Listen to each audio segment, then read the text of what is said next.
1945 দ্বিতীয় বিশ্বযুদ্ধ তখন পৃথিবীকে প্রায় ধ্বংস করে দিয়েছে। ইউরোপের শহরগুলো ধ্বংসস্তূপে পরিণত হয়েছে।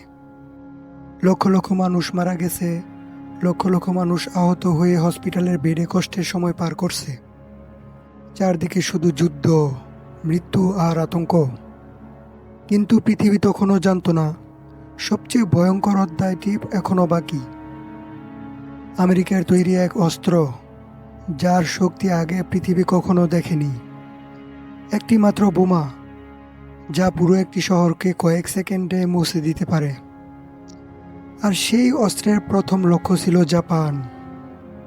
এখন মনে কৌতূহল জাগতে পারে, আমেরিকা কেন জাপানকেই টার্গেট বানালো? এর উত্তর হলো, দ্বিতীয় বিশ্বযুদ্ধে জাপানকে দ্রুত আত্মসমর্পণে বাধ্য করা এবং যুদ্ধে মিত্রবাহিনীর সম্ভাব্য বিপুল প্রাণহানি থেকে সেনাদের বাঁচানোর প্রধান উদ্দেশ্য। তাছাড়া পারমাণবিক বোমার ধ্বংসলীলা প্রদর্শন করে বিশ্বমঞ্চে নিজেদের শ্রেষ্ঠত্ব প্রতিষ্ঠা করাও এর অন্যতম কারণ ছিল। 6 আগস্ট 1945, জাপানের হিরোশিমা শহর। সকালটা কেবল শুরু হয়েছে, 8:15। আকাশ ছিল একদম পরিষ্কার। সূর্যের আলো ধীরে ধীরে শহরের রাস্তাগুলোকে আলোকিত করছিল। মানুষ তখনও বুঝতে পারেনি এটাই তাদের জীবনের শেষ স্বাভাবিক সকাল। লোকজন সাইকেল চালিয়ে কাজে যাচ্ছিল, শিশুরা স্কুলে পৌঁছানোর তাড়ায় দৌড়াচ্ছিল, কেউ দোকানের শাটার তুলছিল, আবার কেউ পরিবারের সঙ্গে সকালের নাস্তা করছিল। হয়তো একটি ছোট্ট মেয়ে স্কুলে যাওয়ার আগে তার মাকে বলেছিল, মা, আমি স্কুলে যাচ্ছি, বিকেলে ফিরে আসব। কিন্তু তার আর কখনো ফিরে আসা হয়নি। হঠাৎ শহরের আকাশে দেখা যায় একটি আমেরিকান B-29 বোমারু বিমান। এর নাম এনোলা গে। কোনো সাইরেন না বাজার কারণে অনেকেই ভেবেছিল এটি হয়তো সাধারণ নজরদারি বিমান। কেউ জানত না বিমানটির ভেতরে রয়েছে ইতিহাসের প্রথম ব্যবহৃত পারমাণবিক বোমা। Little boy. ঘড়িতে সময় তখন 8:15:17। বোমাটি বিমান থেকে ছাড়া হয়। তারপর এক এক করে 43 সেকেন্ডের তাণ্ডব।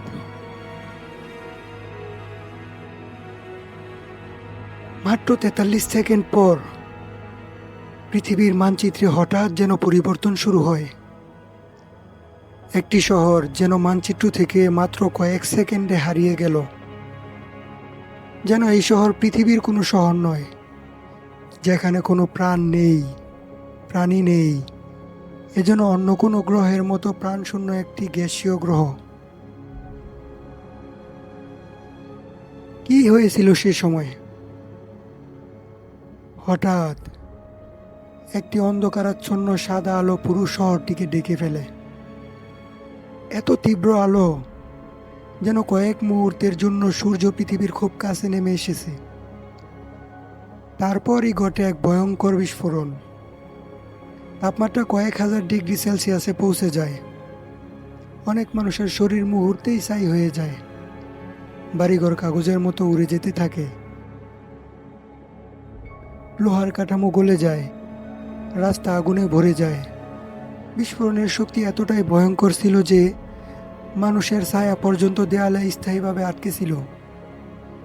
চারদিকে শুধু আগুন, ধোঁয়া আর মানুষের চিৎকার। বিস্ফোরণের কয়েক মিনিট পর আকাশে তৈরি হয় এক বিশাল মাশরুম আকৃতির ধোঁয়ার মেঘ, যা কয়েক হাজার ফুট উপরে উঠে যায়। হিরোশিমার প্রায় 70% ভবন ধ্বংস হয়ে যায়। পুরো শহর যেন আগুনের নরকে পরিণত হয়। কিন্তু সবচেয়ে ভয়ঙ্কর জিনিসটি তখনও বাকি ছিল, রেডিয়েশন। যারা বিস্ফোরণ থেকে বেঁচে গিয়েছিল তাদের শরীরে ধীরে ধীরে শুরু হয় ভয়ঙ্কর পরিবর্তন। চুল পড়ে যেতে থাকে, ত্বকে পোড়া ক্ষত তৈরি হয়, মানুষ রক্তবমি করতে শুরু করে। তারপর শুরু হয় ব্ল্যাক রেইন বা কালো বৃষ্টি।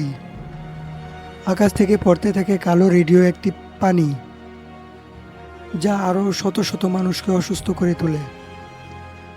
অনেকেই তখনও বুঝতে পারেনি তারা এমন এক বিশ্বের মধ্যে বেঁচে আছে যা চোখে দেখা যায় না।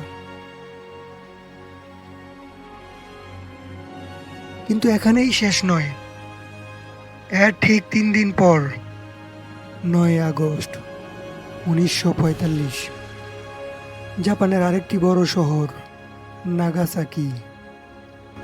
মানুষ তখনও হিরোশিমার ধ্বংসের খবর পুরোপুরি বুঝে উঠতে পারেনি। তারপর আবারও আকাশে দেখা যায় আমেরিকান বোমারু বিমান, আর এবার ফেলা হয় দ্বিতীয় পারমাণবিক বোমাটি, ফ্যাট ম্যান। এই বোমাটি ছিল আরও শক্তিশালী। কয়েক সেকেন্ডের মধ্যে নাগাসাকিও কেঁপে ওঠে ভয়ঙ্কর বিস্ফোরণে। ভবন ধসে পড়ে, আগুন ছড়িয়ে পড়ে চারদিকে। শত শত মানুষ মুহূর্তেই মারা যায়। যারা বেঁচে ছিল তাদের চোখে ছিল শুধু আতঙ্ক আর অবিশ্বাস। কারণ মানুষ তখন প্রথমবার বুঝতে পারল একটি মাত্র বোমা পুরো শহরকে ধ্বংস করে দিতে পারে।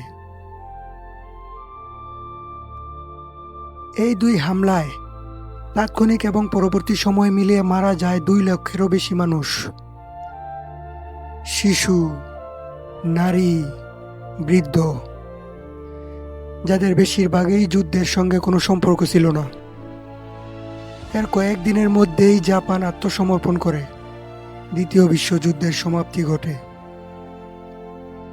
কিন্তু পৃথিবীতে শুরু হয় নতুন এক যুগ, পারমাণবিক যুগ।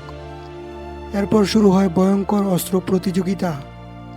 আমেরিকা ও সোভিয়েত ইউনিয়ন তৈরি করতে থাকে আরও শক্তিশালী নিউক্লিয়ার বোমা। পৃথিবী ধীরে ধীরে প্রবেশ করে কোল্ড ওয়ার এর অন্ধকার সময়ে। একটি এমন সময় যখন যে কোনো মুহূর্তে শুরু হতে পারত মানব ইতিহাসের শেষ যুদ্ধ। আজ এত বছর পরও হিরোশিমা ও নাগাসাকি শুধু দুটি শহরের নাম নয়, এগুলো মানব ইতিহাসের সবচেয়ে ভয়ঙ্কর সতর্কবার্তা। একটি স্মৃতি যা মনে করিয়ে দেয় মানুষের জ্ঞান পৃথিবীকে বদলে দিতে পারে, কিন্তু সেই জ্ঞান ভুল হাতে পড়লে পুরো সভ্যতাকেই ধ্বংস করে দিতে পারে।